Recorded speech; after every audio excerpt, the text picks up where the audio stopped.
ठीक से आ रहा है, ये गल्फ कंट्री के पास है। इन्हें हम लोग कच्चा तेल खरीदते हैं जिसे क्रूड ऑयल कहते हैं, बैरल यानी बैरल में इसे खरीदा जाता है, फिर इसे रिफाइनरी में छानकर पेट्रोल पंप तक पहुंचाया जाता है। इससे क्या है कि हम लोगों का एक बहुत बड़ा पैसा विदेशियों के पास चला जाता है कच्चा तेल खरीदने में। आप अंदाजा नहीं लगा सकते हैं कि भारत सरकार प्रति साल कितना विदेशी लोगों को यानी गल्फ कंट्रियों को कच्चे तेल के बदले पैसा देती है। 65 बिलियन डॉलर देती है। 65 बिलियन डॉलर कितना हो गया? 50 खरब 41 अरब 17 करोड़ 57 लाख 50 हजार रुपए प्रति साल भारत सरकार का पैसा जाता है। हम लोग टैक्स पेयर का पैसा विदेशियों के पास चला जाता है जो केवल जमीन से निकाल के पेट्रोल दे देते हैं। अब सोचिए ना, जैसे हम लोग के यहाँ अगर कोई पानी खरीदता 60 रुपया लीटर तो कितना अमीर हो जाते हैं हम लोग। तो इतना पैसा जाता है। सोचिए अगर इस पैसे का हम 20% टारगेट रखे हैं कि इसमें पेट्रोल की जगह इथेनॉल मिला देंगे तो इसका 20% कमी आएगी ना। सोच सकते हैं, निकालते रहिएगा इसका 20% कितना ज्यादा होता है। इसीलिए हम लोग एथेनॉल को कर रहे हैं और एक बार एथेनॉल सक्सेस हो गया ना तो 20% की जगह 30% करेंगे, 30% की जगह 50% कर देंगे और धीरे धीरे करके 80% कर देंगे। तो 80% कर देंगे तो इन लोग को पैसा देने की जरूरत क्यों है? एथेनॉल हम लोग खुद ही बना सकते हैं। ये नहीं बना सकता है एथेनॉल, इन लोग को उतना टेक्नोलॉजी नहीं है। एथेनॉल जो होता है C2H5OH होता है एथेनॉल, इसे इथाइल अल्कोहल कहा जाता है। इसका IUPAC नाम एथेनॉल हो जाता है। शराब बनाने के काम में यही आता है। शराब में भी इथेनॉल ही मिलाया गया रहता है। और जो हम लोग देखते होंगे सैनिटाइजर होता है उसमें भी देखिएगा 70% इथेनॉल लिखा रहता है। सैनिटाइजर में भी इथेनॉल ही होता है। इसे फर्मेंटेशन यानी किण्वन विधि द्वारा बनाया जाता है और इसे पेट्रोल में क्या किया जाएगा? मिक्स कर दिया जाएगा। टारगेट है 20% को मिक्स करने का। अगर ये सक्सेस हो गया तो इसे बढ़ा के हम लोग 50% भी ले जा सकते हैं। लेकिन जब बढ़ाएंगे लोग तो उसके लिए हम लोगों को अपने इंजन में बदलाव करना पड़ेगा, क्योंकि अभी जो हमारी इंजन है वो कंप्लीट डीजल और पेट्रोल पे चलने के लिए डिजाइन की गई है। लेकिन जब हम लोग उसमें एथेनॉल मिलाएंगे तो इंजन में हल्का चेंजिंग करना पड़ेगा। ऐसे इंजन के लिए हम लोग फ्लेक्सिबल इंजन बनाते हैं और उसमें जो फ्यूल पड़ेगा फ्लेक्सी फ्यूल। तो भारत सरकार काफी सख्त निर्देश देने वाली है कंपनियों को कि उनको एक टाइमलाइन दे दिया जाएगा कि इसके बाद आपको फ्लेक्सी फ्यूल वाले इंजन यानी फ्लेक्स इंजन ही बनाने पड़ेंगे। याद कीजिए 2018 का जब समय था, 2017 में 17 के लास्ट में सरकार ने कह दिया था, सुप्रीम कोर्ट ने आदेश दे दिया था कि अब BS3 की गाड़ियां नहीं चलेंगी, सब चलेंगी BS4। रातों रात बेच के हटाना पड़ा कंपनियों को। उसी तरह सरकार भी इन लोग को अभी वार्निंग दे रही है, फिर कभी सख्त आदेश देगी, उसके बाद एक बार फैसला सुना देगी तो सारी कंपनियों को अपने BS6 के जगह फ्लेक्सी फ्यूल डालना पड़ेगा। इससे काफी ज्यादा फायदा होता है फ्लेक्सी फ्यूल से। सबसे पहला कि प्राइस घट जाएगा, पेट्रोलियम का प्राइस इसलिए घटेगा क्योंकि बाहर से मंगाना नहीं है, हम लोग का प्राइस घट जाएगा। दूसरा कि फ्लेक्सी फ्यूल अगर रहेगा, एथेनॉल रहेगा तो एथेनॉल में पोल्यूशन कम होता है। आज जो ग्लोबल वार्मिंग प्रदूषण की समस्याओं को हम लोग लेके झूल रहे हैं उनके लिए एक काफी अच्छा ये किफायती रास्ता हो जाएगा हम लोग के लिए एथेनॉल ब्लेंडिंग। और इसके लिए हम लोग को एथेनॉल का प्रोडक्शन बहुत बढ़ाना पड़ेगा। प्रति वर्ष 500 करोड़ लीटर एथेनॉल का उत्पादन करना पड़ेगा। सोचिए 500 करोड़ लीटर। अब इतना एथेनॉल का उत्पादन करेंगे तो रोजगार भी मिलेगा। बाहर अगर अकेले बिहार में 4 से 5 एथेनॉल प्लांट लगा दिए गए, इससे हजारों लोगों को रोजगार मिलेगा। देखिए रोजगार डायरेक्ट कम दिखता है, इनडायरेक्ट बहुत ज्यादा लोगों को रोजगार दिखता है। तो कहीं पे भी अगर देखिएगा किसी एरिया में अगर वहां 20 भी फैक्ट्री आ गई ना, 20 फैक्ट्री, तो कम से कम 10,000 लोगों को रोजगार मिल जाएगा। तो आप ये मत देखिए कि 500 करोड़ लीटर प्रति वर्ष, इससे डायरेक्टली और इनडायरेक्टली बहुत लोगों को रोजगार मिलेगा, क्योंकि उसका एक पूरी तरह सप्लाई चेन बन जाएगा। कैसे कि एथेनॉल बनता कैसे है? अनाज को सड़ाकर, यानी जो हम अनाज फेंकते हैं ना उसी को सड़ा के एथेनॉल बना लिया जाता है। तो एक तो वेस्ट बचेगा हम लोग के यहाँ। दूसरा, इसे गन्ना से बनाया जा सकता है।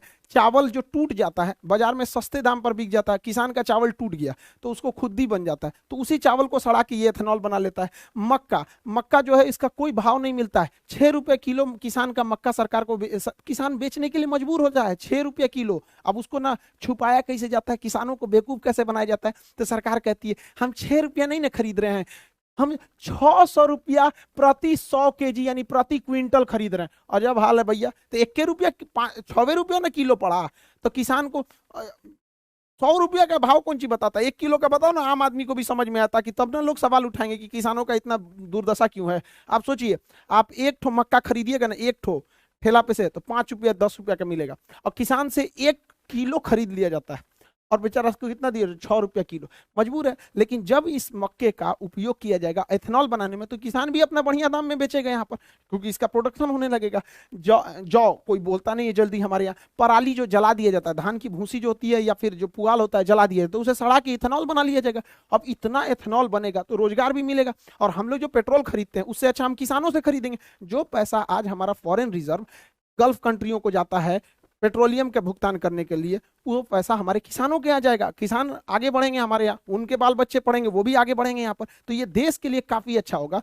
इसलिए भारत सरकार को इस पर बहुत ज्यादा मतलब प्राइम फोकस करके रखा हुआ है भारत सरकार। लेकिन एक बार जरा अपने दिमाग से सोचिए, ये चीज तो पूरी दुनिया में सक्सेस है और भारत में भी सक्सेस होगी, तो धीरे धीरे गन्ना शिफ्ट हो जाएगा किधर, एथेनॉल प्लांट में। और जैसे गन्ना ज्यादा एथेनॉल प्लांट में शिफ्ट होगा, चीनी का प्रोडक्शन घटेगा, उसका प्राइस बढ़ जाएगा। तो भारत सरकार को एथेनॉल और चीनी दोनों को बैलेंस करके रखना है। इसलिए भारत सरकार ने चीनी के निर्यात पर बैन लगा दिया, कहा कि हम चीनी बेचेंगे ही नहीं, क्योंकि फिलहाल जो चीनी है उसी को हम लोग स्टॉक करके रखेंगे, ताकि हम जो आने वाले सीजन में जो गन्ना निकलेगा उसमें ज्यादातर गन्ने को एथेनॉल प्लांट में भेजा जाएगा। अब ज्यादातर को भेज देंगे, चीनी के लिए नहीं बचेगा। भारत में महामारी हो, पूरा भयानक, कम महंगाई है भारत में, चीनियों महंगा हो जाएगा यहाँ पर, इसलिए इस पर निर्यात पर रोक लगाया गया। हालांकि भारत में चीनी का प्रोडक्शन बहुत ज्यादा है, चीनी का प्रोडक्शन 35 मिलियन टन है हम लोग के पास चीनी का प्रोडक्शन। हालांकि इसका उत्पादन जो है वो 27 मिलियन टन है, यानी 8 मिलियन टन एक्स्ट्रा हमारे पास है।